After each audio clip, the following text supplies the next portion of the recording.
historia que tiene que ver con la historia argentina, claramente. Fernanda Nicolini es una de las dos autoras de este libro. Fernanda, bienvenida. Pablo Dugan te saluda. ¿Cómo va?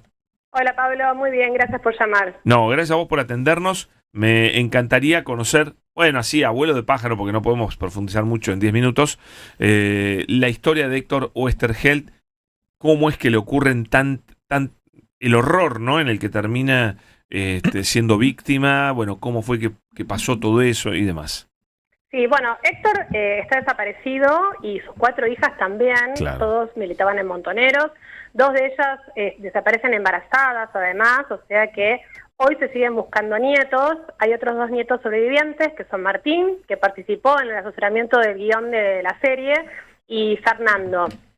Porque, Bueno, porque sí. hay una sensación de que muchos tuvieron, al no conocer bien la historia, de que le secuestraron las hijas para complicarlo a él. No, esto tuvo que ver con que eran las hijas de él o tuvieron que ver con que eran parte de Montoneros y el gobierno militar secuestraba a todos, ¿no? Y Exacto, claro. Está bueno lo que vos decís, sí, porque a veces se hace como una lectura muy lineal, ¿no? Bueno, Sí. como escribió el Eternauta, lo cierto es que además el Eternauta se siguió publicando incluso en dictadura, incluso con Héctor desaparecido. O sea, ahí tenemos la pauta de que en realidad no fue por el Eternauta, sino porque básicamente tanto Héctor como sus 4 hijas ingresaron a militar en Montoneros, pero cada uno por su cuenta. Tengamos en cuenta que también eran 4 chicas jóvenes que, no sé, una había empezado la universidad, la otra está en un grupo de teatro, la otra se acercó a la parroquia y se fue a empezar a militar en la villa, y la otra estaba en el secundario. Claro, pensemos que estamos a principios de los 70, totalmente atravesados por una coyuntura. Venías del Cordobazo, del Mayo francés, de la lucha de liberación en toda América Latina y en el tercer mundo, en una casa además, que es la famosa Casa del Eternauta, donde circulaba mucho la literatura, el cine, las discusiones políticas. Héctor también era un tipo que estaba muy atento a todo lo que pasaba en el mundo porque él estaba escribiendo todo el tiempo. Y escribió un género que es la historieta, que estaba muy atravesada por oír qué estaba pasando en la calle, ¿no? Qué le estaba pasando a los jóvenes también. Entonces en esa Casa del Eternauta que empiezan a poner en común, bueno, las ideas, lo que cada uno traía de su universo, un poco también se gesta esta idea de, bueno, cada uno empieza a militar por su cuenta, digamos, pero saliendo todos como de un espíritu común que creo que se refleja en la obra de Héctor, de estar, bueno, pensando también en el otro todo el tiempo. Una pregunta, ¿no? ¿la casa es la casa del Tano en la serie? No, en la casa es así, porque hay una pequeña confusión, porque en el Eternauta, el primer cuadrito que aparece, la casa de Héctor real, la de Béccar, el primer cuadrito lo que cuenta el Eternauta es que está el escritor Germán, que es el alter ego de Oesterheld, escribiendo a la noche sus historietas, ¿no? De hecho, dice algo así como a las 4 de la mañana con la ventana abierta y se le aparece el Eternauta. Pero claro, esa no es la casa del Eternauta, sino la casa del historietista, que en realidad sigue siendo esa casa que existe y está ahí en la estación de Béccar, uno la puede ver y está la placa. En la estación de Béccar, del Mitre. Del Mitre, tal cual. Y además puedes ver la placa y en esa casa crecieron las Oesterheld y vivió Héctor hasta que pasó a la clandestinidad y se fue con su hija más chica. Bueno, nosotros tenemos registrado en el libro por todas las casas que estuvo, pero bueno, esa casa, y lo paradójico de esa casa es que él la alquilaba, nunca fue de él, o sea, es de él en la ficción. En el Eternauta es la casa de Germán, el historietista, y en la vida real la alquilaba. Ok, clarísimo. Y bueno, ¿cómo se dio la secuencia de secuestros, desapariciones de la familia? Bueno, es así. La primera en desaparecer es Beatriz. Beatriz militaba en zona norte, en la zona de las villas de la Cava, el Uruguay, o sea, hacía muy militancia de base también, ¿no? Nosotros en el libro también podemos registrar como la diversidad que había en la militancia. A veces decimos, bueno, uno cuando piensa en la militancia de los 70 piensa algo muy monolítico tipo Bombita Rodríguez, ¿viste? Todos los montoneros eran iguales. Sí, o la columna norte de, ¿cómo se llama? Del cuñado de Patricia Bullrich, se me borró el nombre. Sí, Galimberti, claro. O el libro Galimberti. Uno tiene muy asociado también a los que fueron los altos mandos de Montoneros. Pero hubo una militancia de base donde participaron gente de todas las clases sociales.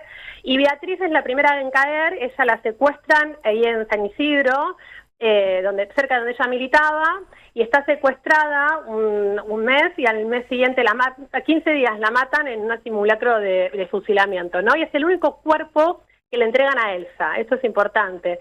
Pudieron hacer gestiones y Elsa pudo... Elsa es la mamá.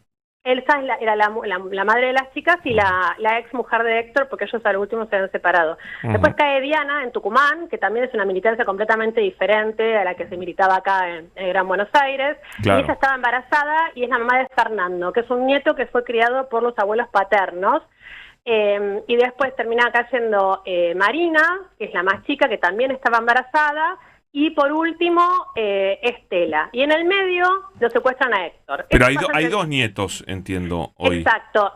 Martín es el hijo de Estela, que a él lo secuestran también en un operativo, en el mismo operativo en donde acribillan a sus padres, y lo llevan al Vesubio. El Vesubio era un centro clandestino donde estaba detenido Héctor en ese momento, y él tiene el recuerdo, tenía 5 años, que lo llevan como un pasillo, y él lo ve a su abuelo, y charla con su abuelo un rato, y después se lo llevan, se lo entregan a Elsa. Claro, Martín con 5 años ya sabía quién era, tenía un nombre, un apellido, podía decir dónde vivía. O sea, pensemos que en el plan sistemático de robo de bebés no encajaba este niño. Y entonces lo recibe Elsa y Elsa lo cría. Y bueno, y Héctor sobrevivió en los centros clandestinos, él pasó por 3, estuvo en Campo de Mayo, que lo paradisíaco, los que vean ahora la serie, aparece Campo de Mayo, hay una frase muy fuerte que la dice Darín, que en un momento le dice, bueno, vayamos a Campo de Mayo, y él dice, yo no puedo ir a Campo de Mayo, ahí me muero. Que eso, digo, yo cuando lo escuché dije, bueno, por lo menos saben que eso tiene alguna relación con la vida de Héctor, ¿no? Y él estuvo en Campo de Mayo, en Vesubio y en Sheraton, que era una comisaría, que le decían el Sheraton porque ahí no se torturaba tanto. Imagínate el cinismo con el que se bautizaban los centros clandestinos. ¿Qué tipo de militancia en Montoneros tuvo Héctor Oesterheld? Siendo un intelectual, ¿no es cierto? Sí, y además era lo que se llamaba un jetón, una persona reconocida. Claro. Y además él estaba dibujando sus propias historietas, él era Ernie Pike, entonces los pibes veían la cara y lo reconocían. Mira, él entró militancia base en prensa, porque él era empleado de Editorial Atlántida y participaba en asambleas. Cuando empieza así la militancia más de superficie, que se le llama, que eran paros, asambleas, reuniones, él empieza en prensa. Y después cuando empieza a militar más orgánicamente en Montoneros, él sigue haciendo lo que él sabía hacer, que era escribir historietas. Entonces él escribe para la prensa militante, para el diario Noticias, para la revista Evita Montonera, sigue haciendo tiras. Y después lo que sabemos que él, más orgánicamente, hacía de correo. Correo, ¿qué significa? Llevar y traer información, documentos, se movía mucho por la ciudad. Él mismo les decía a sus compañeros, decía, ¿quién va a sospechar de este viejo, no? Aún así, igual se ponía sombrero, se disfrazaba, tenemos testimonios de eso. Yo te contaba, ¿no? Como que él siguió haciendo lo que sabía hacer, que de hecho la segunda parte del Eternauta, que la empieza a escribir en el 76, clandestino, porque se la pide la editorial Record, la segunda parte, que es como un Eternauta ya donde hay muchas más marcas de su vida como militancia, y ya el Germán, el que escribe el Eternauta, pasa a ser protagonista.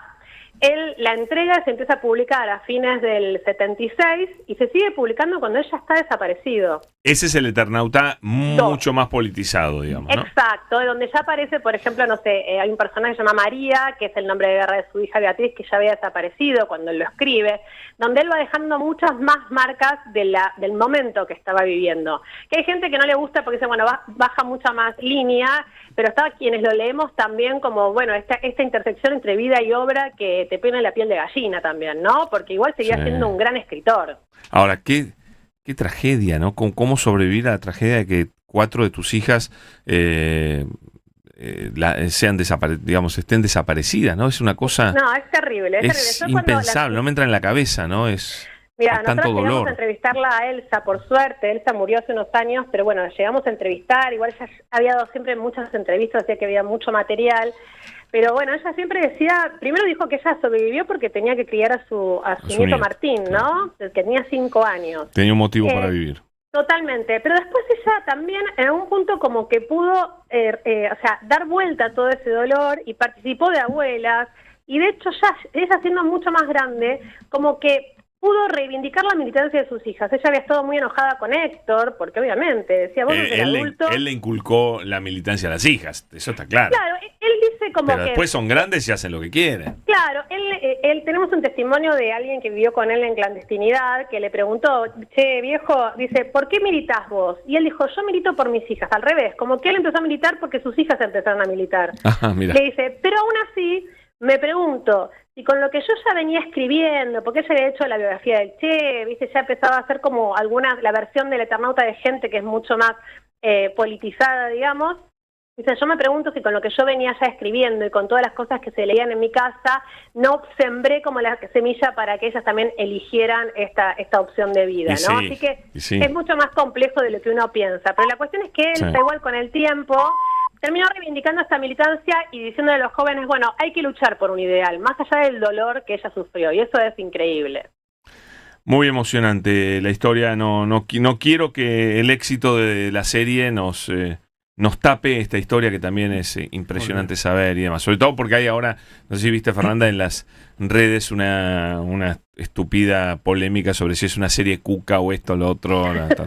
Tonterías varias. Yo creo que son momentos igual donde la información se filtra por todos lados y el que le interese, el que tenga curiosidad, el que tenga un poco de empatía o en la cabeza abierta va a empezar a leer, y me parece que hay que aprovechar, es maravilloso, y la serie está buenísimo que abra todas estas dimensiones. Totalmente. Fernanda, brillante, gracias, muy amable. No, gracias a ustedes, un placer. Chau. Fernanda Nicolini, periodista, autora de Los